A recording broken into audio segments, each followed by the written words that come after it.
Hi, everybody. Welcome back to another episode of Devil's Advocate Trades Edition on our segments Hard Hat and Hard Truth with myself. And good morning, Michael. Morning, Lisa. How are you today? I'm good. So we shit the bed and we forgot to record so that we could post today because it's supposed to be coming out Thursday and we are Thursday today. But Michael has managed to whip himself into a tizzy and then he needed to sleep. And then I was Rest. busy. Yeah. And then now Michael's outside enjoying the lovely weather and I get to look at him outside while I'm stuck in my fucking office. Yeah. Well, remember we were talking about burnout the last episode. So that was burnout. That was, 2 hours of sleep in 3 days. And that was, I don't call it burnout, but definitely much needed rest. It was burnout. It was just sleep. But you burnt the candle at both ends. So you burned yourself out differently. You burned yourself out physically. Physically. Yeah. Physically, I was done. I could not keep my eyes open any longer. That was it. I know. Well, you texted me because I was like, listen, I've got all this shit I got to do. So hopefully we might have to do the podcast from my truck or whatever. And you were like, sure, sounds good. And then I get this text message. I'm just going to go catch a couple of Z's. I might need a call. And I'm like, I was like, you know what? Just let him sleep. It'll be a lot of coffee today. This is like 4th cup already, and it's still not quite getting there. I think it's one of those difficult things. So my last podcast I just dropped on Wednesday because we did the burnout one the last week. And then I ended up having a great conversation with a property manager. And we talked about burnout. She wants to come back on and talk. We want to get further into that and like the different things that go on because, as you know, I work in the condo world and it's peopling and it's hard. Mm-hmm. That's Carrie, burnout right? is very high in industries that are peopling. That's Carrie, right? Yeah, it's Carrie. Yeah. That was a great podcast, by the way. Did you listen to it? I did. Well, most of it. I'd say probably about 60, 70%. Okay. Well, it's like I said, anything that's heavy people forward facing, high burnout. You're dealing with so much energy.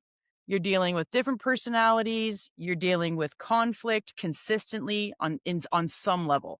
Uh-huh. It's hard. Like if you are in a highly people forward facing business, you almost have to have psychology courses, HR courses, and conflict resolution courses. Yep. You do. And I have them all. And I'm going to tell you that they are worth every penny. I believe it. I have none. But growing up in a huge family, like 11 kids, you learn that pretty quick. Yeah, but that's different. Don't get me wrong. I agree. Like for me, I look at it like this. When you have a really big family, there's a lot of things you learn far more than a people who come from like one sibling, two sibling, or no sibling. Yep. And you can usually pick out the ones that have no siblings. Yes. Yeah, pretty quickly. Mm-hmm. Those ones you can pick out pretty quickly. I have 2 brothers. And then I have 2 of my own. But my brother has 1. He's got 1 son. But I will tell you, I don't get the vibe that he's an only child. I think that if I was his age, I might get the vibe. But as his aunt and how I don't see him as often, but his parents are pretty well-rounded. So they're not like, they spoiled in different ways. Do you know what I mean? Yep. Yeah. Yep. So if he's fucked up, it's because of my brother. I'm just going to say that. My brother mauls the shit out of him. We maul our kids. Like my son is so funny. Like I can, because boys are like, you're a guy. You don't want your mother fucking smothering you in front of all your friends. So I'm pretty good. I'm pretty cool about it. Like when I dropped him off at his track meet yesterday. Yep. Over by McMahon Stadium in Alberta and in Calgary. And I fist bump him when he's with all of his guy friends. I'll just see you later, bud. See you later, bud. Because if I smother him in front of his guy friends, like he'll get right unruly. He'll be like, "You're annoying. What's wrong with you?" And then I'll be like, "Listen, now I have to fight you because you're talking shit." Do you ever do that? You're like, "Hello, my little lovely," like just to throw some wrench in the gears. I call him Babe all the time. Yeah. Yeah. So I've always called my son Babe or Baby, or I have nicknames for him. And I did it once when he was, I don't know. I think he was like 11 11. And Okay. he was in his school, and I slipped and called him his nickname that I only call him at home. Right. They're Yeah. like, what? What do you mean, Yeah, babe? I got Mm. crazy eyes. Oh, yeah, I Like, would did you imagine. just Yeah. Well, because it's a really fucking weird name. Like, you know what I mean? It's like your parents It's a give you weird one nicknames, for a right? son. Yeah, it's a weird one. Yeah, I know. I guess Have that's you something heard I've me always say it, used. right? I have heard you say it, and I still go, every time. There's the one that you hate when I call him Pee-Pee. You hate that Yeah, one. that's really weird. That's really Yeah, weird for me. I Yeah. call him Pee-Pee. I have since he's little. Just call him Mm. Little Pee-Pee. That's even worse. That's even worse. Like the moment you said it, did you not hear it and go, the fuck am I saying? Mm-mm. No? No, because I have so much love for him, and it's said out of love that I just don't my brain doesn't go there. Fair. That's fair, I guess. I guess. Yeah, like, my daughter, like, I'm one of those parents that has, just an infinite amount of nicknames. Yep. So when I was younger, like, when I was a babe, my mom would call me Lillian or Lily Got it. or Lil. She calls me Lil as an adult, usually, Lil, and nobody else is allowed to say that shit. Oh, Like, now I gotta nobody. start busting it out. 'Cause, like, if Just you to get bust give out me Lil, gears. you'll get a dirty look, I'll and get the dirty look. usually I'll get pissed off. I'm like, "Listen here." So just leave that in the comments. Leave that in the comments. Yeah, don't. Don't. But, I mean, it's one of those things where it's only your parents can call you that. It's like, I'm the only one that can call my brother Mikey. Right. We grew up together. There's very few and far between people that call me Lise. And Mhm. if you call me Lise, like, you're fine. But, like, if someone that just met me calls me Lise, I'm Mhm. kind of like, it's Lisa. Lisa. Like, no. I get that a lot too. I'll introduce myself as Michael, and people go, "Nice to meet you, Mike," and I'm like, "Not what I said. hmm Not what I said. I don't. Were you not listening?" Well, people just assume, and we Mm, all know what happens when you assume. sure do. Right? But people just assume you're introducing yourself as Michael, but you want to go by Mike. And I'm like, if I wanted to go by Mike, I would introduce myself as Mike, That's right. you Yep. know? And so that's where, and I agree with like that type of thing. But yeah, no, my son has got a really fucking weird pet name outside of Pee Pee. Another one. Oh God. There is. It's fucking weird. And I don't know where it came from. I'm not gonna, it's really fucking weird. Don't even It's say it. really, Don't even say it. Don't even say it. Just leave it. Leave it for guesswork. no one will guess it. Otherwise, he's Unless gonna you kill know you. me, no one will Yeah, guess it. he's gonna kill you if you So say it. you've heard me say it. I call Jocelyn Sauce or Jossie or Missy Pants. Missy pants. Missy Pants. Yeah. Okay. All right. Yeah. There's Different all strokes, different kinds. folks. Yep. I've had all kinds of names. Susie. Called her Susie when she was little. Little Seuss.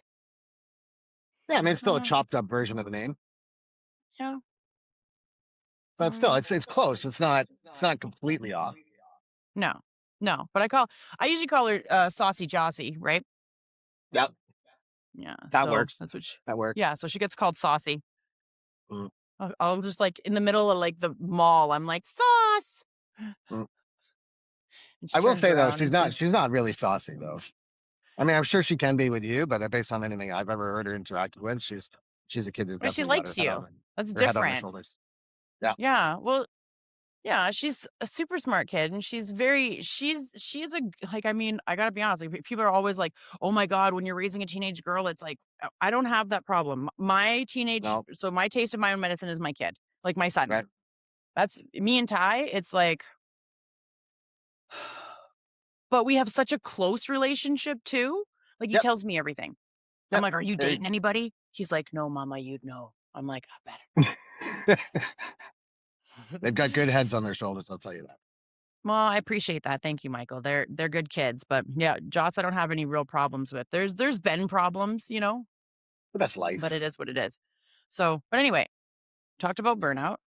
Well, Carrie was a really great guest to come on. Then you burnt out. I actually did burn out. Yeah.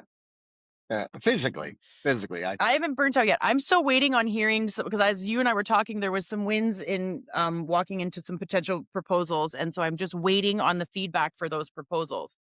Nice. Yeah. So I'm just Nice. waiting on the feedback. I know there was an AGM for one of the boards, and so we'll see what they have to come back and say.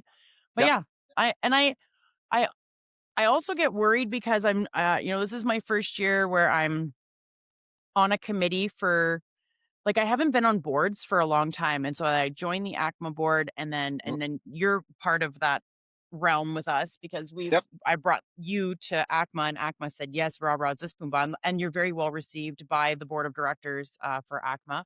I will Um, say their level of professionalism is way higher than a lot of the other nonprofits I do work with.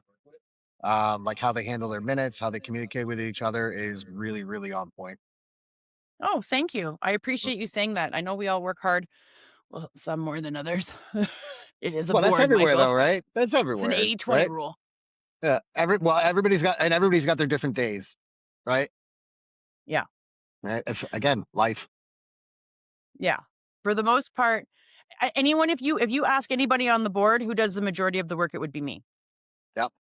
So, but I'm quick on the computer, Yep. right? So I'm like super fat, and that's kind of my day job is to be really efficient Mhm.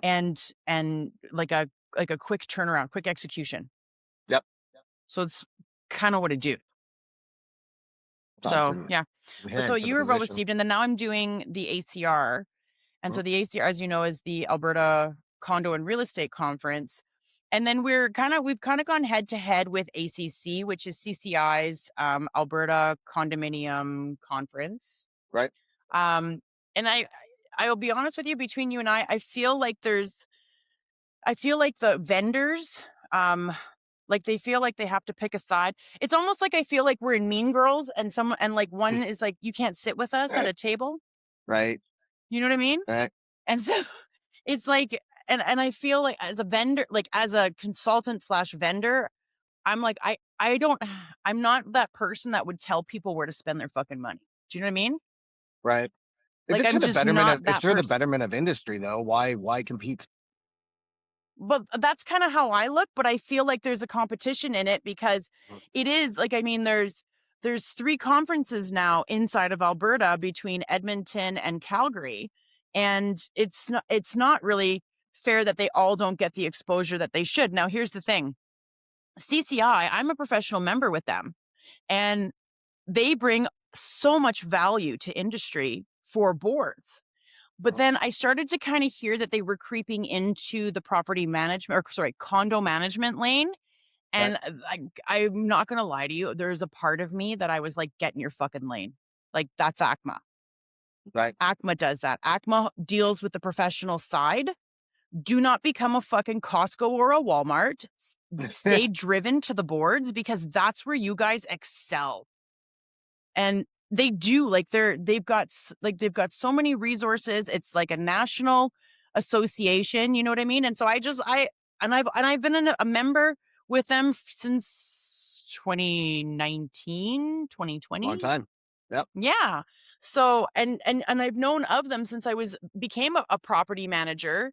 Um and when I became a when I well, actually before I became a property manager, when I was a condo owner, I knew about CCI because they are heavily in the board side. They Right. teach condo boards, and they help educate all these different, and then they help educate people inside of industry as well, like just in different areas. They're not Mhm. hyper focused on like the bringing people in from different industries to teach. They're more hyper focused on the boards, right? So people that are becoming board members, so they can learn Right. all the different things. They're invited to luncheons. Like CCI is fucking super well organized. I'm not going to sit here and trash them by any stretch. They're a super well organized association. Yep. I get really kind of a little bit prickly when I start thinking like, I don't think it's right for ACMA to deal with boards, and I don't think it's right for CCI to deal with managers. I'm surprised there's never been more of a collaborative effort there. Where to be like, listen, There if you're really good was. at this and we're really good at this, why are we not cross pollinating and promoting each other to make this space We better? were last year. They pulled out last year. So we did ACR, and they were part of our ACR, and now they've pulled out and want to do their own thing. It's interesting. It's crazy. It's crazy because the two associations should be cross-pollinating at all times. Is CCI also a nonprofit? I wanna say yes. but I Well, I don't mean, know that's a worthwhile because thing to they look have up a because I might lot of understand the money. pivot, right? They have a lot of money because they have a lot of big name vendors. Mm-hmm. I want to say they're a non-for-profit for sure. Okay. You guys have one in Ontario. They're like across, like they're national. Okay. Hmm. Which we know the condo situation in Ontario is trash. Oh, it's the Wild Just West. trash. You know Wild what West. though? So I talked to ACMO. Mm, So that's your guys's, right? yeah. So, and just so you know, you guys have a really fucking amazing board. Like Do I it. talked to the president and I talked to the VP, like wicked people. So smart in condo, Mm, understands the condominium landscape for their region. okay. Um, and they're killing it. Like they're killing it for just education and bringing managers together. But there's a lot of there's a lot of people that tell me like with the tribunal, like we talked to ACMO about the tribunals because they're trying to do that here in Alberta to Right. do the tribunals, and I think it's such a money grab. Yep. Such a Totally money agree. grab. Although it does force people to pony up some money. If you think you're right, pony up some money first. I just think the amount of money is ridiculous. Oh, see, so you guys are different. In Ontario, you guys have to pony up more money if you guys want to go through with it, and then a Yeah. small amount like throughout the year. Okay. Right.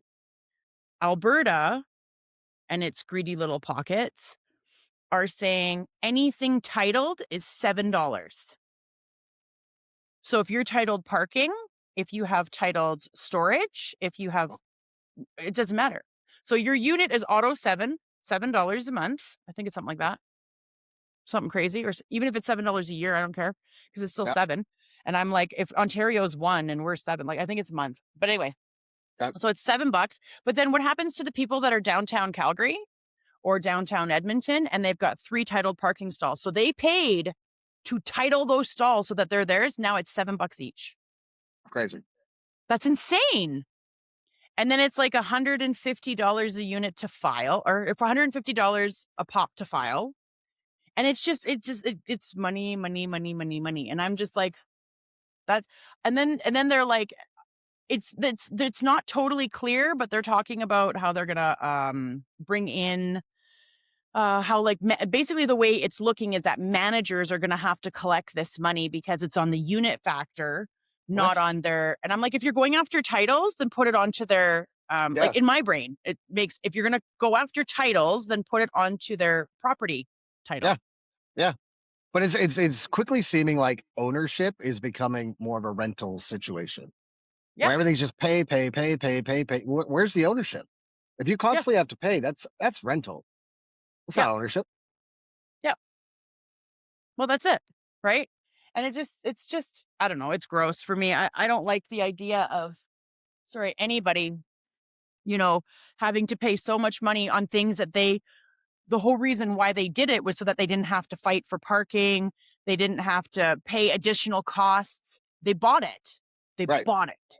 Own it. They own that piece of property, Yeah. right? They have to maintain it. They have to pay in to maintain it. It's like, "Oh, there's a problem in my concrete stall." Okay, well, you titled it. Right. Better get somebody out there. If there's a problem with the whole parkade, you'll be conjoined into that.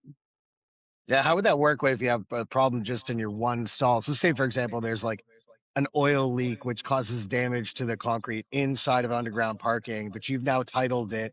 Does that mean everybody's co-paying for that work or just you? Like, how does that work? How does that break down?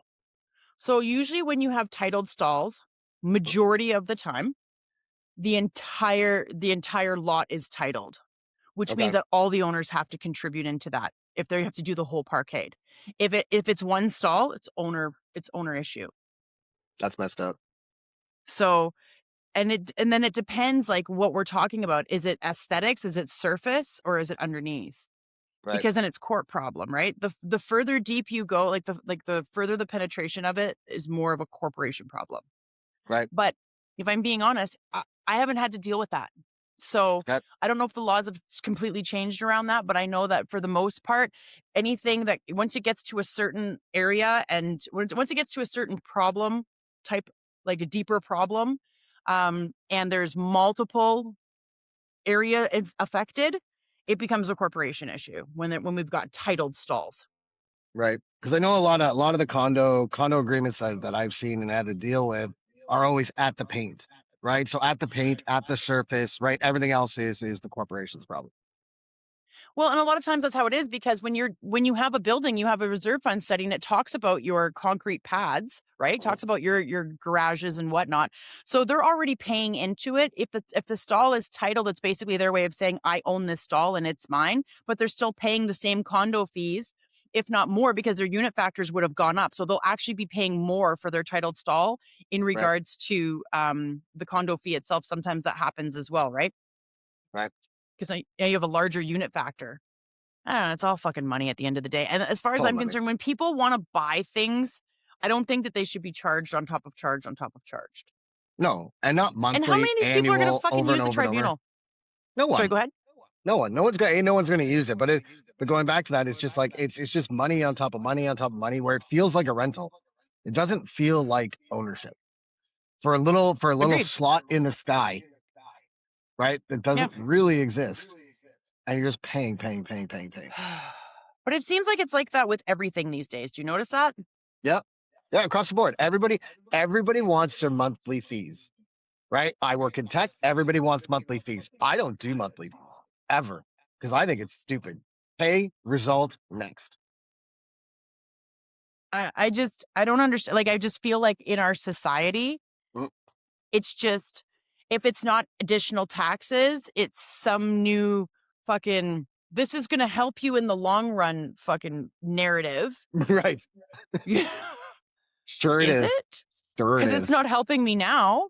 How Yep. about you bring down gas? How about you bring down groceries? How about you cap fucking housing prices? How about you cap fucking rental prices? How about you fucking have better childcare? And when the federal government does get involved in Alberta and they do things for Alberta, and then the provincial government fucking kiboshes it, I want to choke the shit out of them. I'm not It even gonna goes lie. both ways. It goes both ways. Like, Yeah.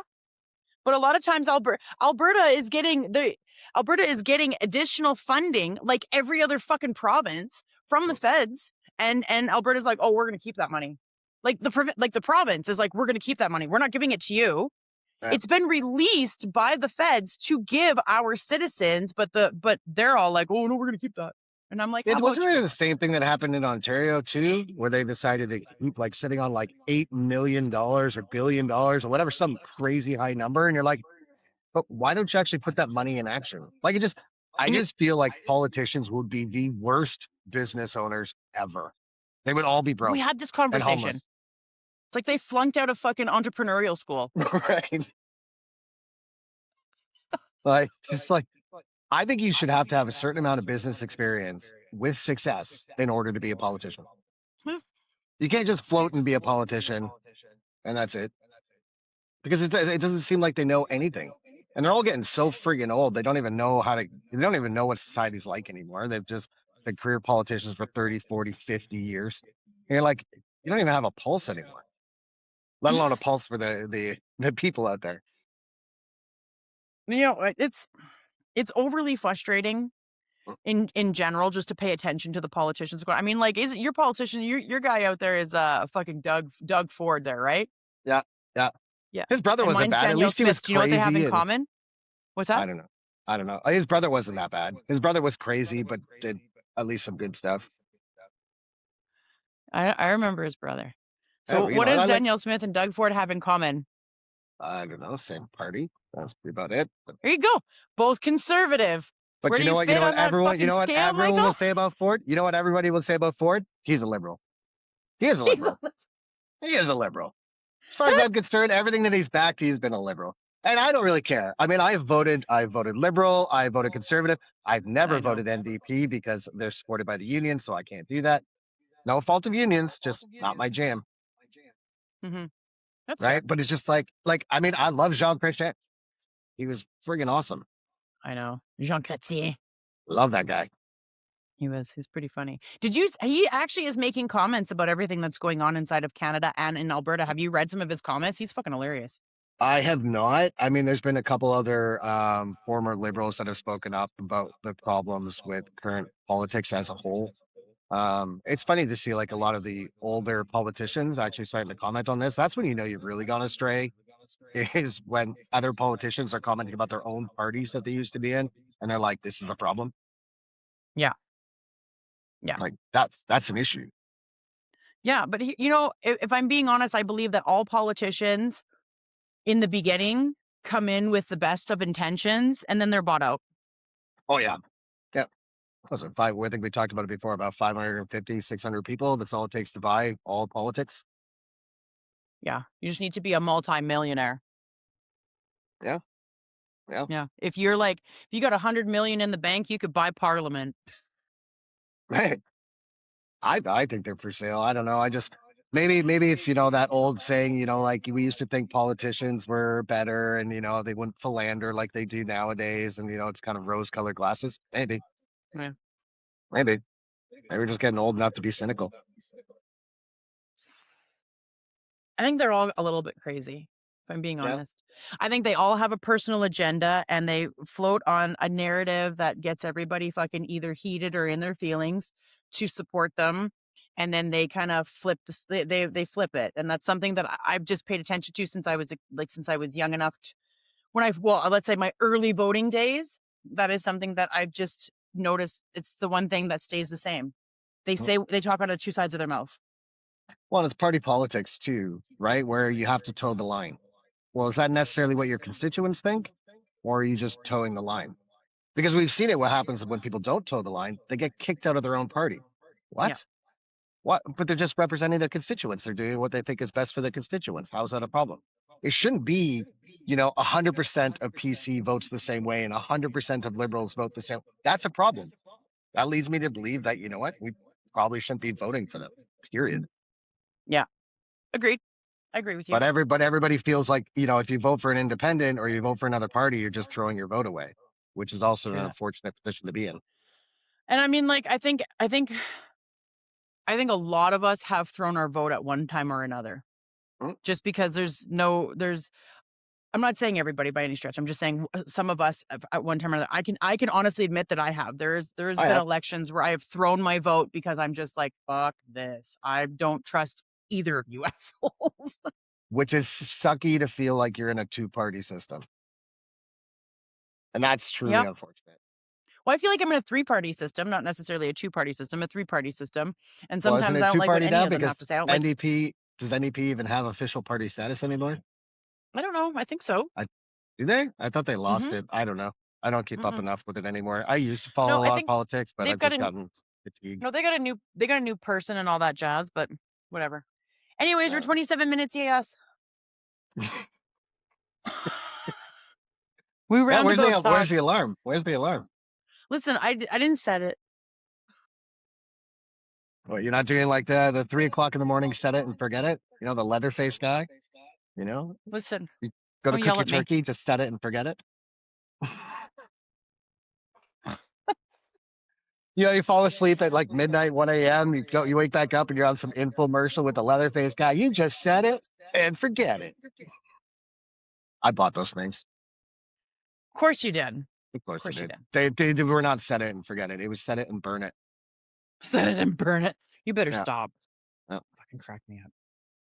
Was poking at my hands. All right. So, yeah, we didn't really talk about much today because we were just kind of, I think it was more or less just a typical Lisa and Michael conversation on the Yeah. basis that burnout is heavy. And you know what? Honestly, like you're not 100% yet. I'll never So be let's talk 100%. politics. There's no such thing as being 100%. If people think that they're firing on all cylinders, I think that's a lie. It's not wrong. Right. So I think that people there what is interpreted as their 100%. Right.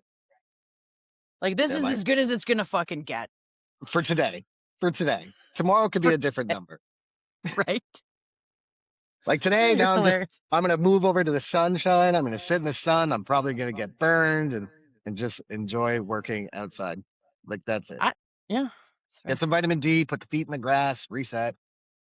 You got to put your feet in the grass. That's how you Always. ground yourself. People have Mhm. to put their feet in the grass. Yeah. Connect Go out, yourself touch to the grass. earth. Touch Huh? grass. Go out, touch grass. Mhm. I'm gonna go touch some concrete. I bought myself a new camping chair.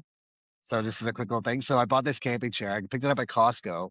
and it's like a swinging hammock that has a I got one of those. footrest. So it's dope. It's so comfortable. I'm like, I'm gonna start working and fall asleep.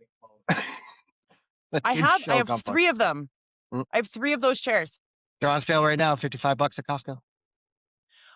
But yeah, I bought them like a year ago. I have 3 of them. And Yeah, because my neighbor bought them first and I was like, "What is that?" it's ridiculous. It's ridiculous. Those folding camping chairs of old school where you're just like, oh, like constantly moving. This, you settle in, you're just like, oh. Yeah, it cups you in. It's like a Yeah, bucket seat. yeah. Yeah, It's a and you bucket can seat. swing. Yeah, you can swing back and forth. It's got a strap that goes out to put your feet on, which is like you lock Yep, your legs and that's it. You just wee. yep, I have it. I have 3 of them. Oh, I they're get dope. it. They're dope. Michael's That's my like, "Go word. to Costco, everybody. That's Pick my one work up, day it'll today. change your life." It will change your life. I tell you, camping seems a lot better. I mean, it's not as light and small as the normal camping chairs, but worth it. Worth it. I Yeah, agree. I bought most of my, like, sitting outside chairs come from Costco. I love Costco. Yeah, me But too. every I love trip's Costco. 400 or 500 bucks. Every And trip, you go in there to pick up two yeah, things and 400 or 500 bucks. 100%. I'm like, I have a Yep. love-hate relationship with Costco. I love Costco, but Costco is not a store you can walk into and spend $150 unless you're like, No. you've got like the racing fucking like little blinders on, like the horses, you know, Yep. and you're just like, I just got to get this. My Oh Costco no. trips are normally between 5 and 800. Oh, easy, easy. I'm telling you, if you get away light, it's like 400 to 500 bucks. So you're like, that is a soft trip to Costco. I managed to do $125 once. How? How did you only do one aisle?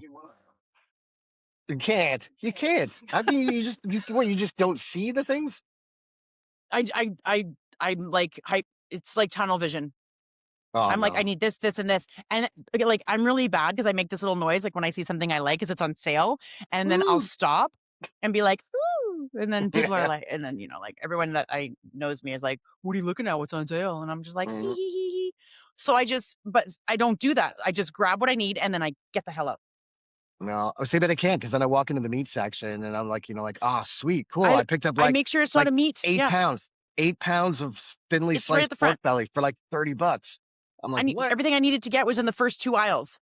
Oh, that's fair. Yeah, yeah. If it's all right there and you don't, because I do every aisle. We do every aisle. It's more of an excuse to walk around, and then you're like, ah, crap. Now we got to shop.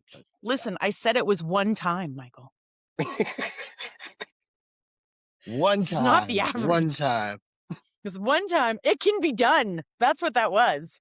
That's that's it. What do we call it? What do we call those? Those are outliers. That's, they're not a matter of fact. The 1% and 1% don't matter. Just your Oh aggregate. God. Okay, I That's gotta it. roll because Yep. I got another meeting. I got Yep. shit to do. You got shit to do. Gotcha. Yeah, you got shit to do. You got shit to do outside. That's right. That's Fuck right. ever. This is Nothing like bullshit. doing some coding out in the sun to get this company launched. And yeah, exciting. Okay, you do all the wonderful things. Looking for more wins for you. I will talk to you later. Have a wonderful day, Michael. You too, Lisa. Enjoy. Thank you. I'll Okay, be sitting everybody, right have here. a I can't wonderful not have rest a of your wonderful day. week. What's that? I'll be sitting right here. I can't not have a wonderful day. It's not wrong. Okay, everybody, have a wonderful day, and we'll catch you guys on the flip side. And don't do anything crazy.